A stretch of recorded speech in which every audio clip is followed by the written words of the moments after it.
மீன் குழம்புக்கு தேவையான பொருட்கள்: சின்ன வெங்காயம், பூண்டு, தக்காளி 4 தக்காளி கட் பண்ணி வச்சுருக்கேன், பழுத்த பழம், அதுக்கப்புறம் வெந்தயம், அதுக்கப்புறம் நல்லெண்ணெய், அதுக்கப்புறம் குழம்பு தூள் வீட்டில் அரைச்சது, அதுக்கப்புறம் வரமிளகாத்தூள்.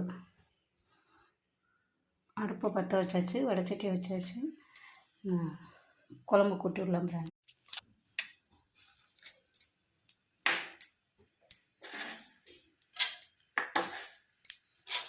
வெந்தயம் போட்டாச்சு, வெந்தயம் பொரியட்டு.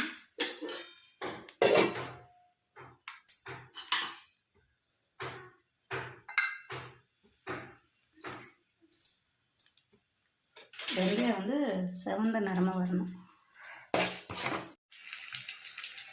அதுக்கப்புறம் இங்கே புளி கரைச்சி வச்சுக்கலாம். புளியை கரைச்சிட்டு ஒரு 7 ஸ்பூன் வீட்டு குழம்பு தூள்,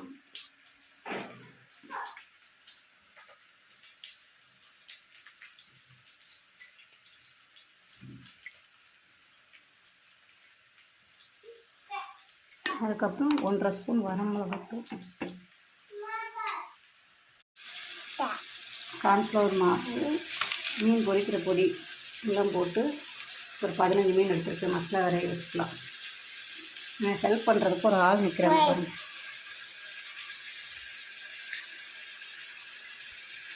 வேறு எங்கள் எனக்கு ஹெல்ப்பர் எப்போவுமே என்ன வேலை செஞ்சாலும் கூட வந்து வேலை செஞ்சுக்கிட்டே இருப்பார்.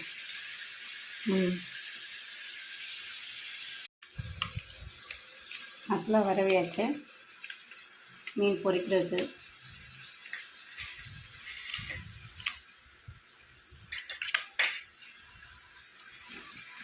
அது கொஞ்சம் நேரம் ஊறட்டும். குழம்பு ரெடி பண்ணிவிட்டு பொரிக்கலாம்.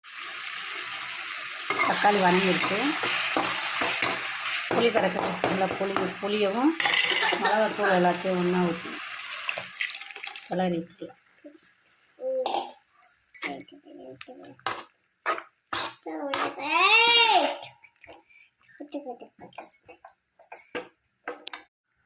மீன் குழம்பு எல்லாம் போட்டு கூட்டி விட்ருக்கு. நல்லா கொதிக்கட்டும். கொதித்து கொஞ்சம் வற்றவும் அதுக்கப்புறம் மீன் போடணும். குழம்பு கொதிக்கட்டும் கொஞ்சம் நேரம். மீனும் விரவி நல்லா ஊறிடுச்சு.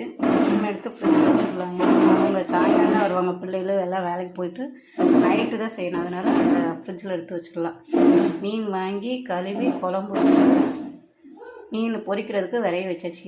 நைட்டுக்குள்ளே என்ன சாப்பாடுன்றதை வீடியோ எடுத்து உங்களுக்கு ஷேர் பண்ணுறேன். லைக் பண்ணுங்கள். பிடிச்சிருந்தா லைக் பண்ணுங்கள், கமெண்ட் பண்ணுங்கள், சப்ஸ்கிரைப் பண்ணுங்கள். மீன் குழம்பு ரெடியாகி விட்டது.